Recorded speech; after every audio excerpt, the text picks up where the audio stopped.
जय हिंद बच्चों। आज हम लोग क्लास 12 का चैप्टर 11 त्रिविमीय ज्यामिति या 3D ज्योमेट्री स्टार्ट करेंगे। यहाँ पे 11th क्लास में आप लोगों ने त्रिविमीय ज्यामिति का इंट्रोडक्शन वहाँ पे पढ़ा हुआ है। अब आपको यहाँ पे हम लोग उसको दिक् कोज्याएँ, दिक् अनुपात, दो बिंदुओं को मिलाने वाली रेखा और प्रीवियस चैप्टर जो हम लोगों ने वेक्टर पढ़ा है अभी उसमें वेक्टर का कैसे यूज़ होता है 3 डायमेंशनल ज्योमेट्री में, वो भी हम यहाँ पे सीखेंगे।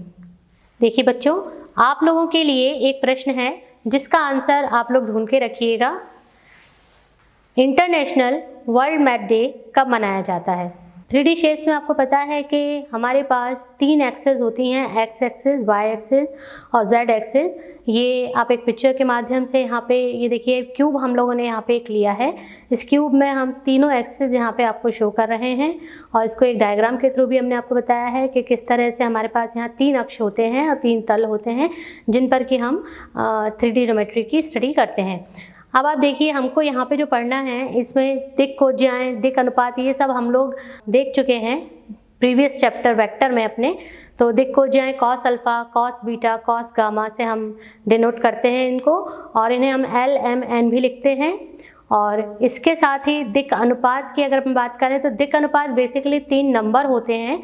कोई भी ऐसी संख्याएं हो सकती हैं जो दिक् कोज्याओं के समानुपाती होते हैं। तो यहाँ हम दिक् अनुपात और दिक् कोज्याओं से रिलेटेड क्वेश्चंस करेंगे। आप देखिए, दिक् कोज्याएँ निकालने का फॉर्मूला ये आपको दिखाया गया है यहाँ पे। L equals to a upon under root a square plus b square plus c square, m equals to b upon under root a square plus b square plus c square and n equals to plus minus c upon under root a square plus b square plus c square. ये हमारा दिक् कोज्याएँ निकालने का formula है। देखिए बच्चों, अभी दिक् कोसाइन और दिक् अनुपात के बारे में हमने पढ़ा। अब इस पे बेस हम एक क्वेश्चन सॉल्व करेंगे।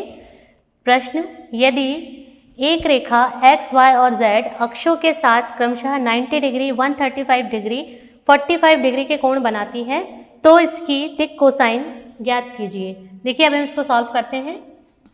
इसका सॉल्यूशन, माना दिक् कोज्याओं को हम L, M और N से डिनोट करते हैं, तो माना दिक् कोज्याएँ L, M, अब यहाँ पे L, M, N है या फिर हम इसको cos alpha, cos beta, cos gamma भी लिखते हैं। तो अगर हमारे पास ये कोण दिए हैं तो हम इसको लिखेंगे L equals to cos alpha और कॉस अल्फ़ा की जगह हमें दिया है कॉस 90 डिग्री। इसी तरह से M equals to cos beta और कॉस बीटा की जगह आपको दिया है 135 degree. N equals to cos gamma और कॉस गामा की जगह आपको दिया है कॉस 45 डिग्री। तो ये देखिए हमारे पास तीनों एंगल्स आ गए। यहाँ से हम इनकी वैल्यूज पुटअप करेंगे।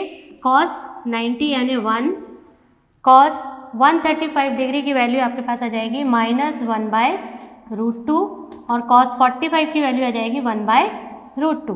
तो ये आपके पास देखिए cos alpha, cos beta, cos gamma से, क्योंकि एंगल हमें दिया हुआ था इसीलिए हमने ये वाला फॉर्मूला लगा के और दिक् कोज्याएँ निकाल ली हैं। तो आपके पास अभीष्ट दिक् कोज्याएँ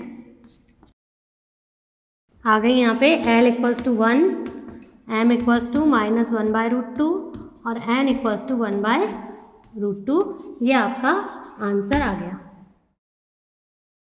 तो देखिए बच्चों, अभी हमने देखा अगर हमें कोण दिए गए हैं तो हम दिक् कोज्याएँ कैसे निकालते हैं। अब यहाँ पे हमें इस क्वेश्चन में दिक् अनुपात दिए हुए हैं और हमें दिक् कोज्याएँ ज्ञात करनी है। देखिए, यदि एक रेखा के दिक् अनुपात -18, 12, -4 हैं तो इसकी दिक् कोसाइन क्या होंगी? इसका सॉल्यूशन हम देखते हैं यहाँ पे।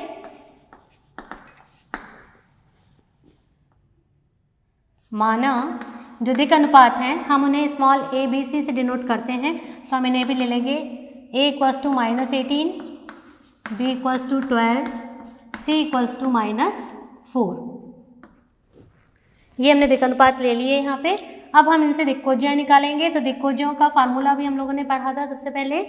L equals to a upon under root a square plus b square plus c square. ये हमारे पास दिक् कोज्याएँ निकालने का फॉर्मूला होता है। तो इसमें हम ये वैल्यूज़ पुट करेंगे। ये हमारे पास आ जाएगा -18 अपॉन -18 का स्क्वायर प्लस 12 स्क्वायर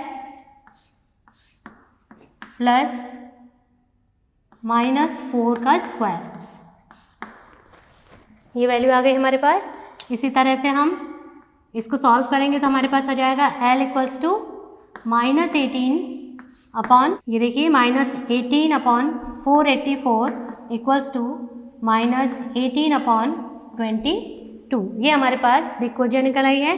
इसी प्रकार m की वैल्यू निकालेंगे हम, तो m का फॉर्मूला हो जाएगा b upon √a² plus b² plus c²। यहाँ वैल्यू रख दीजिए आप। b की वैल्यू है 12, नीचे √a² के प्लेस पे आपका आ जाएगा यहाँ से -18 का स्क्वायर प्लस 12 का स्क्वायर प्लस -4 का स्क्वायर। इसकी वैल्यू आ जाएगी आपकी m इक्वल्स टू 12 अपॉन 22। यही 484 ही हमारे पास अंडर रूट में आएगा क्योंकि डिनोमिनेटर सबका सेम है। इसी प्रकार हम n के लिए निकालेंगे c upon √a² plus b² plus c²। तो n का मान हमारे पास आ जाएगा -4 अपॉन 22। तो इस तरह से हमारे पास ये 3 दिक्कोज्याएँ आ गई हैं। ये देखिए l की भी हमारे पास यहाँ पे है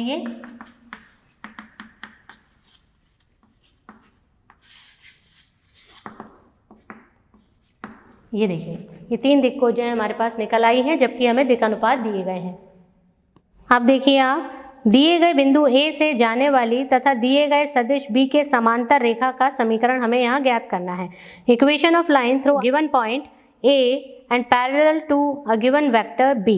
तो ये देखिए हम किस तरह से निकालेंगे। डायग्राम यहाँ पे दिखाया गया है। वेक्टर B जो है ये एक समांतर सदिश है AP के, जो रेखा L आपको यहाँ दिया हुआ है उसके समांतर सदिश B दिया हुआ है। तो हमें इसका समीकरण निकालना है। इसका समीकरण होगा vector R is equal to A plus lambda B। ये रेखा का सदिश समीकरण है, यानी सदिश रूप है समीकरण का। अब आप देखिए इसके आगे, अगर हमें इसका कार्तीय रूप दिखाना है तो कार्तीय रूप के लिए जो वेक्टर R यहाँ पे शो हो रहा है, ये वेक्टर R को हम लिख सकते हैं xi plus yj plus zk, और फिर इसको हम यहाँ पे R की जगह पुट करते हैं। ये मैं आपको करके दिखाती हूँ। देखिए अगला प्रश्न है हमारे पास, बिंदु 5 to -4 से जाने वाली तथा सदिश 3i plus 2j minus 8k के समांतर रेखा का सदिश तथा कार्तीय समीकरण ज्ञात कीजिए। तो हम यहाँ पे देखते हैं कैसे करेंगे इसको। ये बिंदु है जिससे रेखा जो है वो गुजर रही है।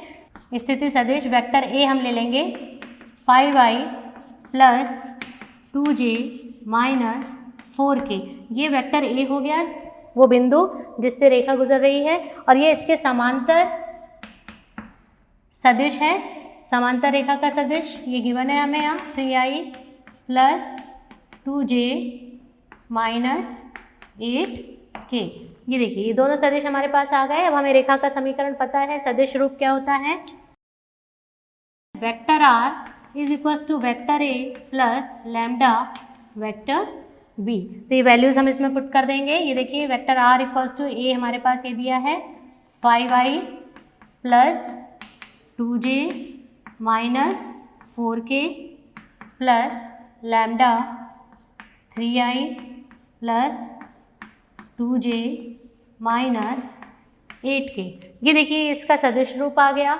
अब अगर हमें सदिश रूप से कार्तीय रूप में जाना है तो उसके लिए ये जो वेक्टर R है, ये स्थिति सदिश, इसको हम कैसे रिप्रेजेंट करते हैं। वेक्टर R को हम लिखते हैं xi plus yj plus zk, क्योंकि बेसिकली ये R जो है ये आपका जो पॉइंट P है उसका स्थिति सदिश होता है। अब हम यहाँ पे इसको xi plus yj plus zk लिख देते हैं। कार्तीय रूप में बदलने के लिए सिर्फ R का ये मान हमको यहाँ पे लेफ्ट साइड में पुट करना है। तो देखिए आप, कार्तीय रूप में रेखा का समीकरण अगर आपको चाहिए, ये आ जाएगा xi plus yj plus zk equals to 5i plus 2j minus 4k plus lambda 3i plus 2j minus 8k। इस तरह से अब हम यहाँ पे i के गुणांक और j के गुणांक की तुलना कर देंगे। तो देखिए आप ये कैसे आएगा, यहाँ पे xi plus yj plus zk equals to ये आ जाएगा 5 plus 3 lambda i, 5 plus 3 lambda i को बाहर ले लिया मैंने, 2 plus 2 lambda j plus -4 minus 8 lambda k. अब देखिए इसमें अगर हम लैम्डा का विलोपन करते हैं तो लैम्डा का विलोपन करने पे हमारे पास रेखा का समीकरण आ जाएगा x -5/3 equals to y -2/2 equals to z -4/-8। ये आपका इसका कार्तीय समीकरण आ गया है।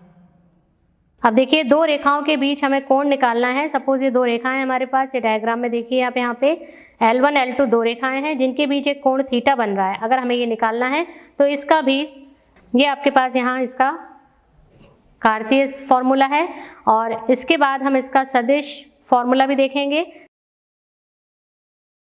चलिए अगला क्वेश्चन देखते हैं हम। दिए गए रेखा युग्म vector r equals to 3i plus 2j plus 4k plus lambda i plus 2j plus 2k और vector r equals to 5i minus 2j plus mu 3i plus 2j plus 6k के मध्य कोण ज्ञात कीजिए।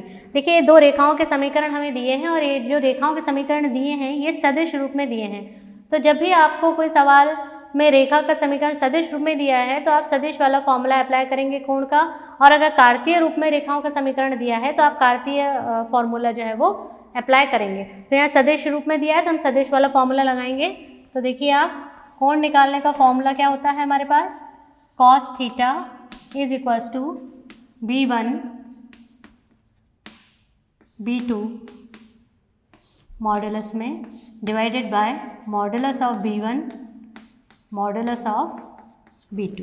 ये देखिए इसमें b कौन सा वेक्टर है, b जो हमारे सेकंड वाला जो वेक्टर दिया है लैम्डा और म्यू के साथ, ये वाला वेक्टर होता है जो समांतर होता है। अब आप देखिए यहाँ पे हम ये फॉर्मूला अप्लाई कर देंगे।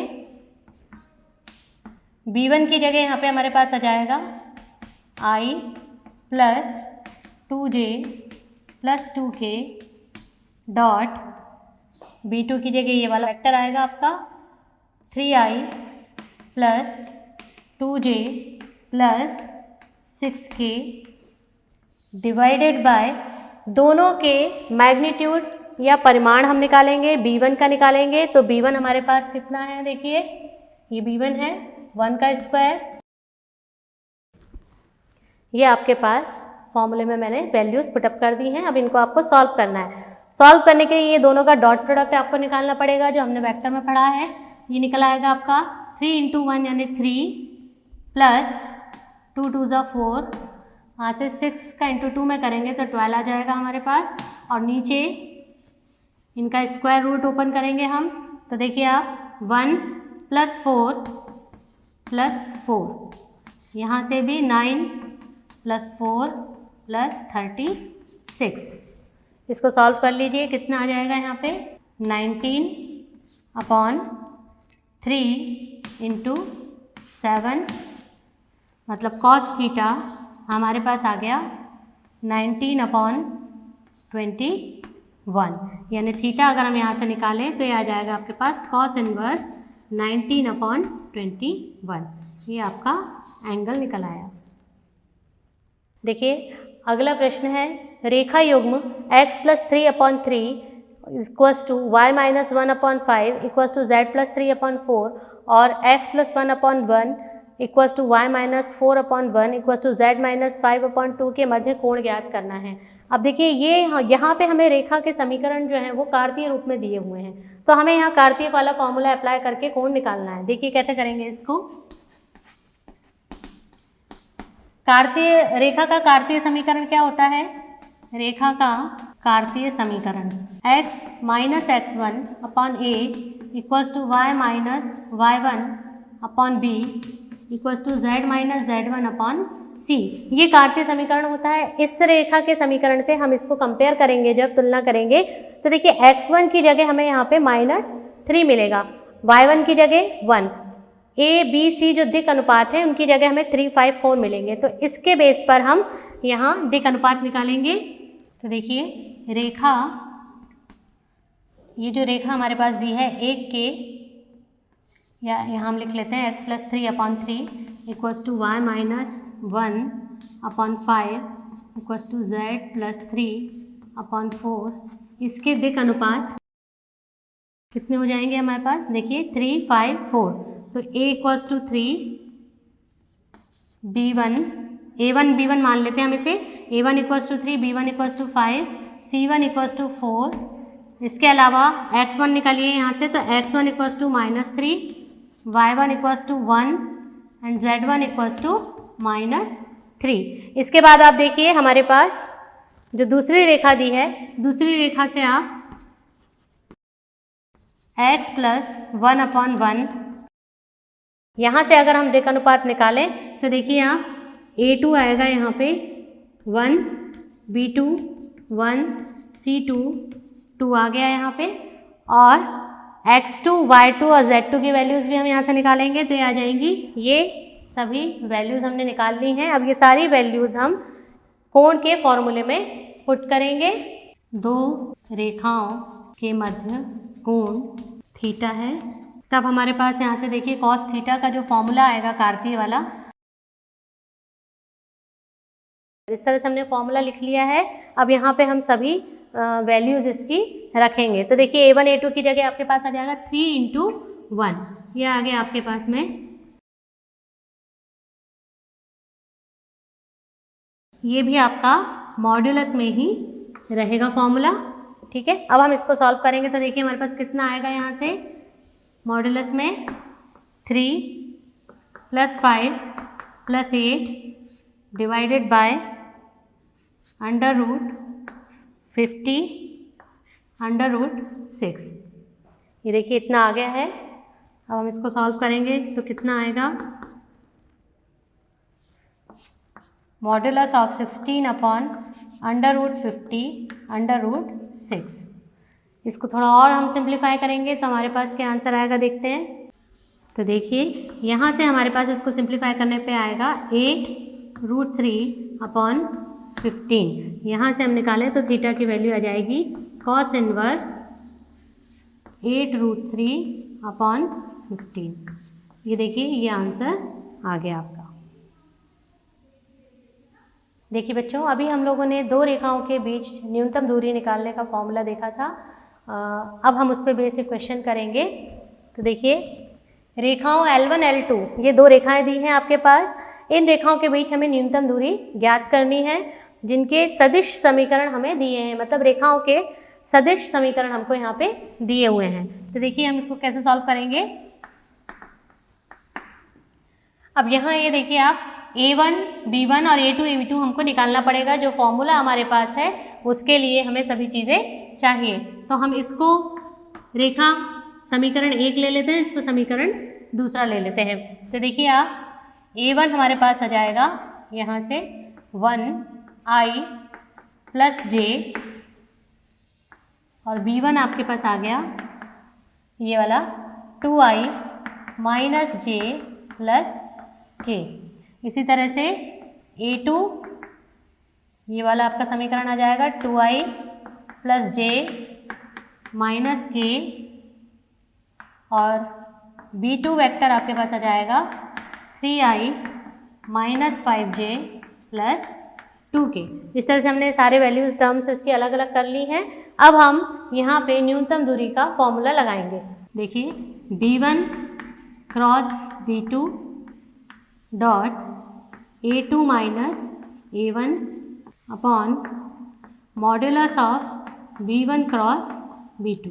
ये देखिए ये सवाल में हमारे इसका सूत्र है न्यूनतम दूरी निकालने का। इसमें हमें सारी वैल्यूज पुटअप करनी है। तो हम पहले b1 क्रॉस b2 निकाल लेते हैं, a2 - a1 निकाल लेते हैं, और फिर हम इसमें ये वैल्यूज पुट कर देंगे। तो देखिए आप a2 - a1, a2 - a1 की वैल्यू क्या होगी, इस a2 में से आपको इस a1 को माइनस करना है। तो आ जाएगा आपके पास कितना आ जाएगा 2i - i is i, j और -j तो 0 हो गया। इसके बाद -k आपके पास एज इट इज आ जाएगा। ये देखिए A2 माइनस A1 की वैल्यू हमारे पास I माइनस K आ गई है। इसके बाद हम निकालेंगे B1 cross B2। B1 cross B2 निकालने का तरीका क्या है, हमने वेक्टर में सीखा है cross product I J K, सारणिक की तरह हम इसको सॉल्व करते हैं। तो देखिए कितना आ जाएगा, B1 हमारे पास कितना है, ये 2 माइनस 1 1 और B2 की वैल्यू हो जाएगी 3 माइनस 5 2। अब इसको हम सारणिक की मदद से सॉल्व करेंगे और हमारे पास में यहाँ B1 क्रॉस B2 की वैल्यू आ जाएगी। की वैल्यू आएगी 3I। अब modulus of B1 cross B2 हम निकालेंगे तो हमारे पास आ जाएगा under root 3 square plus minus 1 square plus minus 7 square. इसकी वैल्यू आएगी रूट 59। तो ये हमारे पास तीनों वैल्यूज़ आ गई हैं। अब ये हम तीनों वैल्यूज़ जो हैं ये इस फॉर्मूले में पुट करते हैं। तो देखिए इस तरह से हमने इसमें वैल्यूज़ पुटअप कर दी हैं जो अभी हमने निकाली थी। B1 cross B2 dot A2 minus A1 divided by modulus of B1 cross B2 की वैल्यूज़ हमने यहाँ पे रख दी हैं। अब इनके बीच में हम यहाँ पे डॉट प्रोडक्ट निकालेंगे तो हमारे पास आंसर आ जाएगा। तो देखिए आप, जो न्यूनतम दूरी है वो हमारे पास कितनी आ गई, न्यूनतम दूरी 10 अपॉन अंडर रूट 59, इसकी दोनों रेखाओं के बीच न्यूनतम दूरी निकल आई है। देखिए बच्चों, अभी अगला प्रश्न है हमारे पास, निम्नलिखित दी गई रेखाओं L1 और L2, ये जो दो रेखाएं हैं इनके बीच न्यूनतम दूरी ज्ञात करनी है। अब हमने इससे पहला जो सवाल किया था उसमें भी न्यूनतम दूरी ज्ञात करनी थी। तो इस सवाल में और सवाल में दोनों में क्या अंतर है आपके पास, तो देखिए आप इसमें अगर आप ये दोनों रेखाएं ध्यान से देखें तो हमारे पास जो वेक्टर B होता है, ये देखिए आप, ये दोनों वेक्टर सेम हैं हमारे पास में, सेम है। इसका मतलब जब ये वेक्टर आपके पास सेम है इट मीन्स कि आपके पास जो दोनों रेखाएं हैं वो समांतर हैं। तो हम यहाँ लिख सकते हैं कि दी गई रेखाएं परस्पर समांतर हैं। देखिए इसको हम ऐसे भी क्लियर कर सकते हैं कि जब हमारे पास यहाँ पर x, y, z ये तीन अक्ष रहते हैं, यहाँ हमारे पास ये एक रेखा रहती है जो बिंदु A से होकर गुजरती है जिसको कि हम वेक्टर A से डिनोट करते हैं, और इसके पैरेलल ही आपके पास यहाँ पे वेक्टर B रहता है जो रेखा के समीकरण में हम शो करते हैं। लेकिन जब ये दोनों रेखाएं समांतर हो गई, यानी ये जो वेक्टर B है ये इसी में ही आगे अटैच हो गया, ठीक है, ये वेक्टर B जो है ये इसी में ही अटैच हो गया आपका। अब देखिए इन रेखाओं में हम देखते हैं हमारे पास वेक्टर A1 क्या दिया है, A2 हमारे पास वेक्टर है, और जो वेक्टर B है वो है हमारे पास 2I plus 3J plus 6K। अब हम यहाँ पर न्यूनतम दूरी का फॉर्मूला लगाएंगे। तो न्यूनतम दूरी का फॉर्मूला समांतर रेखाओं के लिए चेंज हो जाता है। तो देखिए क्या फॉर्मूला है वो, इसमें हम ये सारी वैल्यूज़ रख देंगे, ये हमारे पास आ जाएगा यहाँ से। तो ये आ जाएगा, यहाँ क्रॉस प्रोडक्ट निकालना पड़ेगा आपको I J K। तो देखिए इस तरह से हम सारणिक में इसको रख लेंगे। B और A2 माइनस A1 का जो हमारे पास सदिश है, इन दोनों को हम इस तरह से क्रॉस प्रोडक्ट की फॉर्म में लिख लेते हैं। नीचे मॉड्यूलस ऑफ B हमने लिख दिया है यहाँ से। इसके आगे देखिए आप, मॉड्यूलस ऑफ, इसको जब हम सॉल्व करेंगे तो हमारे पास आ जाएगा मॉड्यूलस ऑफ। तो देखिए जब हम ये सारणिक से सॉल्व करेंगे तो हमारे पास आएगा minus 9I plus 14J minus 4K divided by root 49। देखिए अब हम इसका मॉड्यूलस सॉल्व करेंगे तो हमारे पास आंसर आ जाएगा अंडर रूट 293 अपॉन 7। तो इस तरह से हमारे पास दो समांतर रेखाओं के बीच दूरी हमने निकाल ली। तो बच्चों आज हम लोगों ने देखा कि त्रिविमीय ज्यामिति के अंदर हम दिक् कोजाएं, दिक् अनुपात किस तरह से ज्ञात करते हैं, और वेक्टर का किस तरह से हमने यूज़ किया त्रिविमीय ज्यामिति में। हमने समीकरण या जो भी सवाल थे उनको कार्तीय और सदिश दोनों ही रूप में हल करना यहाँ पे सीखा है। तो देखिए बच्चों, आप लोगों से मैंने एक प्रश्न पूछा था सेशन के स्टार्टिंग में, इंटरनेशनल वर्ल्ड मैथ डे कब मनाया जाता है। तो इसका सही आंसर है 14 मार्च को हर साल इंटरनेशनल वर्ल्ड मैथ डे मनाया जाता है, जिसमें सभी कंट्रीज़ के स्टूडेंट्स और टीचर्स भी पार्टिसिपेट करते हैं। अब ये आपके होमवर्क क्वेश्चंस हैं जिन्हें आप सॉल्व करिए।